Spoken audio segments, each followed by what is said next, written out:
আসসালামু আলাইকুম, সকলকে স্বাগত জানাচ্ছি প্লাস মাইনাস ক্রিকেট নিউজে। চলুন দেখে নেওয়া যাক আজকের আলোচিত শিরোনামে যা থাকছে। লিটন দলে না থাকার কারণ নিয়ে খবর ভারতীয় মিডিয়ায়, সামাজিক মাধ্যমে হাস্যরস। পিএসএল এ দল পেলেন লিটন, রিশাদ, নাহিদ রানা, অবিকৃত সাকিব, মোস্তাফিজ, তাসকিনরা। ওয়ানডেতে শেষ 10 ম্যাচে ভালো করেও উপেক্ষিত ব্যাটার সাকিব আল হাসান। নাহিদ রানাকে প্রশংসার সাগরে ভাসালেন ওয়েস্ট ইন্ডিয়ান তারকা পেসার অ্যামব্রোস। বিস্তারিত জানতে ভিডিওটিতে লাইক দিয়ে চ্যানেলটি সাবস্ক্রাইব করে না টেনে শেষ পর্যন্ত দেখুন। সাম্প্রতিক সময়ে ভারতের সাথে বাংলাদেশের দ্বিপাক্ষিক সম্পর্ক ইতিহাসের সবচেয়ে বাজে অবস্থানে পৌঁছেছে।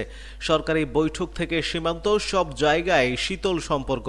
এর মধ্যে কথিত সংখ্যালঘু নির্যাতনের নামে ভারতের অপপ্রচারের কারণে সম্পর্ক আরও খারাপ হয়েছে।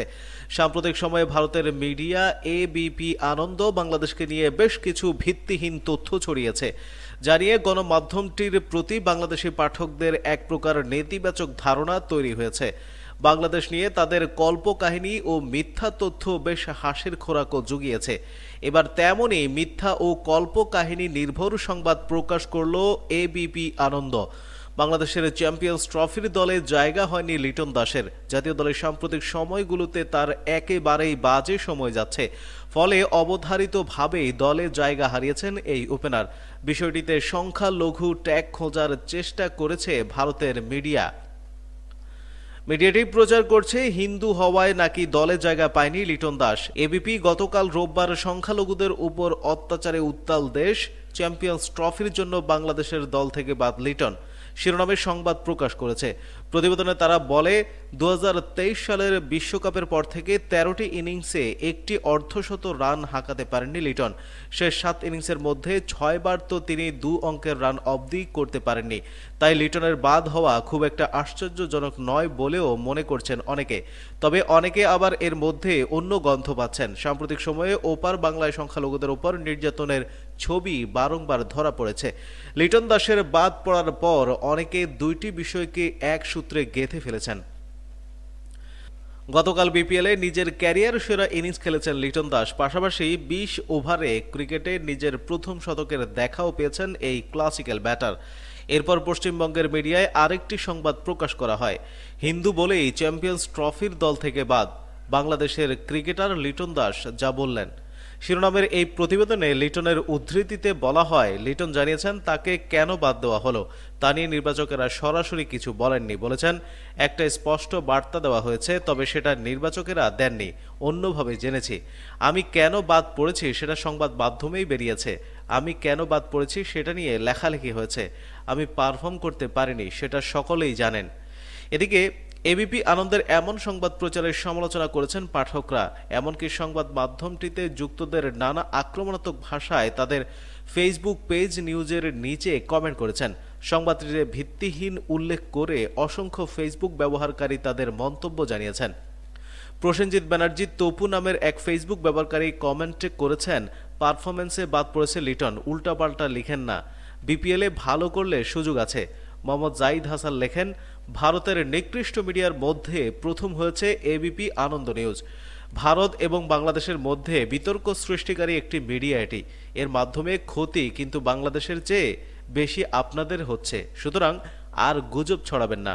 লিটন দাস তার বাজে ফর্মের কারণে দল থেকে বাদ পড়েছে, আর সৌম্য সরকার দলের মধ্যে আছে, তাকে নিয়ে তো কিছু বললেন না। পলাশ ইব্রাহিম লেখেন, একটা নিউজ এজেন্সির সামান্যতম একটা ভালো বোধ থাকা দরকার। এতটা নিম্নমানের মানসিকতা নিয়ে এরা সাংবাদিক হয় কি করে, এটাই বুঝি না। ভালো খেলে না তাই বাদ পড়লো, সেটাকে সাম্প্রদায়িক রং দিয়ে দিচ্ছে। কাজী শাওন লেখেন, আপনারা আছেন বলেই আমরা বিনোদন পাই।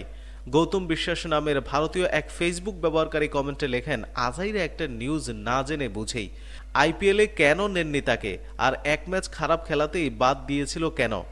লিটন দাসকে বাদ দেওয়ার পেছনে সংখ্যালঘু ট্যাগ লাগানো হলেও দলে সৌম্য সরকারকে নেওয়ার বিষয়ে কিছুই লেখেনি ভারতীয় মিডিয়াটি।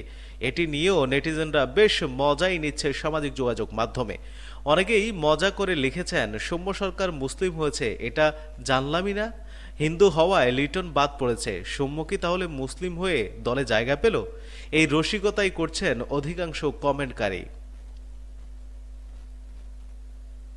এদিকে পিএসএলে দল পেলেন লিটন, রিশাদ, নাহিদ রানা, অবিকৃত সাকিব, মোস্তাফিজ, তাসকিনরা।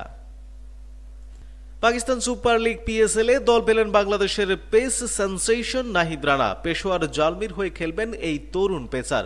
পিএসএল ড্রাফটে গোল্ড ক্যাটাগরিতে ছিলেন তিনি। পাকিস্তানের তারকা ব্যাটার বাবর আজমের নেতৃত্বে খেলবেন নাহিদ রানা। এই দলের হেড কোচ ড্যারেন সামি।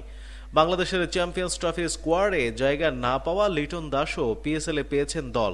তাকে কিনেছে Karachi Kings. Leg spinner Rishad হোসেনকে দলে নিয়েছে লাহোর কালান্দার্স, দুজনই সিলভার ক্যাটাগরিতে। সাকিব আল হাসান ও মোস্তাফিজুর রহমানের নাম ছিল সর্বোচ্চ পারিশ্রমিকের প্লাটিনাম ক্যাটাগরিতে, তবে তাদের কেনার আগ্রহ দেখায়নি কোনো দল। তাসকিন আহমেদও রয়েছেন অবিকৃত। অন্যদিকে ওয়ানডেতে শেষ 10 ম্যাচে ভালো করেও উপেক্ষিত ব্যাটার সাকিব আল হাসান। শনিবার রাতেই জানা গেল সাকিব আল হাসান দ্বিতীয়বার বোলিং অ্যাকশনের পরীক্ষায় উত্তীর্ণ হতে পারেননি। নিয়ম অনুযায়ী বোলিং অ্যাকশন শুধরে নিতে না পারলে আপাতত আর তার পক্ষে আন্তর্জাতিক ক্রিকেটে বোলিং করা সম্ভব না। তাই তাকে খেলতে হলে শুধু ব্যাটার হিসেবেই খেলতে হবে। এখন অলরাউন্ডার সাকিবকে কি শুধু ব্যাটার হিসেবে খেলানো হবে? গতরাতেও তা নিয়ে বিস্তর আলোচনা পর্যালোচনা হয়েছে এবং তখনই প্রায় জানা গেছে যে অলরাউন্ডার সাকিবের জায়গায় শুধু ব্যাটার সাকিবকে দলে নিতে তেমন আগ্রহী নয় বোর্ড।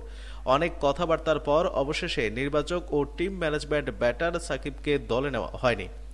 রোববার দুপুরে দল ঘোষণার প্রেস কনফারেন্সে প্রধান নির্বাচক গাজী আশরাফ হোসেন লিপুর কণ্ঠেও সেই কথাই ধ্বনিত হলো। প্রধান নির্বাচক জানিয়েছিলেন, যেহেতু বোলার সাকিব এর সার্ভিস মিলবে না, তাই শুধু ব্যাটার সাকিবকে দলে নিতে আগ্রহী নন তারা।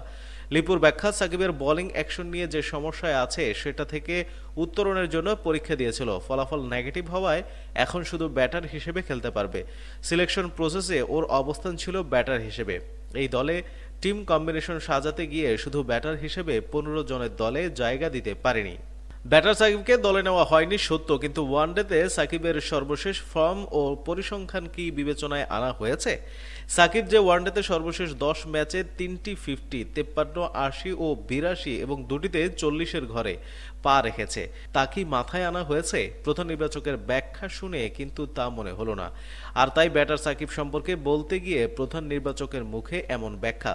বোর্ড সভাপতি বলেছেন, কেউ রিটায়ার না করলে বিবেচনায় থাকবে। বোলিং অ্যাকশনের পর আমরা আর দ্বিতীয়বার ভাবিনি। আমাদের প্ল্যানিং সাকিব না থাকার কারণে সেই ইস্যু নিয়ে কোনো আলোচনা হয়নি। আমাদের দলে থাকলে হয়তো বোর্ড থেকে আরও স্পষ্ট অবস্থান জানতে পারতাম। অন্যদিকে নাহিদ রানাকে প্রশংসায় ভাসালেন ওয়েস্ট ইন্ডিয়ান সাবেক পেসার তারকা অ্যামব্রোস। আন্তর্জাতিক ক্রিকেটে খুব বেশি দিন হয়নি বাংলাদেশের পেসার নাহিদ রানা, তবে গতিশালী বোলিং আর দারুণ পারফরমেন্সে অল্প সময়েই বেশ খ্যাতি কুড়িয়ে ফেলেছেন রানা। দেশ বিদেশের রথী মহারথীরাও দারুণ মুগ্ধ রানার বোলিংয়ে।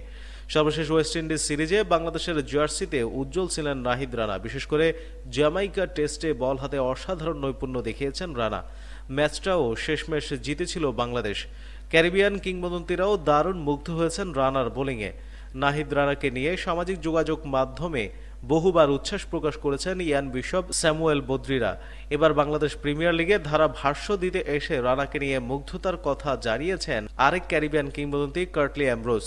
কাজের ফাঁকে বাংলাদেশি গণমাধ্যমের মুখোমুখি হয়েছিলেন অ্যামব্রোস। সেখানে অ্যামব্রোস বলেন, সবসময় এখানে ট্যালেন্ট পাওয়া যায়, নাম বেশি নিতে চাই না। তরুণ একজন পেসার আছে রানা, ক্যারিবিয়ানে দেখেছি তাকে অনেক সপ্তাহ আগে। ভালো গাইডলাইন কোচিং পেলে সে অনেকদিন বাংলাদেশের ক্রিকেটকে সার্ভ করতে পারবে, ফলে তার দিকে তাকিয়ে আছি আমি। প্রিয় দর্শক, ভারতের এই অপরাজনীতি, লিটনকে সংখ্যালঘু ট্যাগ দেওয়া, দল থেকে বাদ দেওয়ার ব্যাপারে আপনাদের মন্তব্য কমেন্ট বক্সে কামনা করছি। অবশ্যই কমেন্ট করে জানিয়ে দিন এবং প্রতিদিন ক্রিকেটের খবর সবার আগে পেতে প্লাস মাইনাস চ্যানেলটি সাবস্ক্রাইব করে পাশে থাকা বেল আইকনটি প্রেস করে রাখুন। ধন্যবাদ সবাইকে।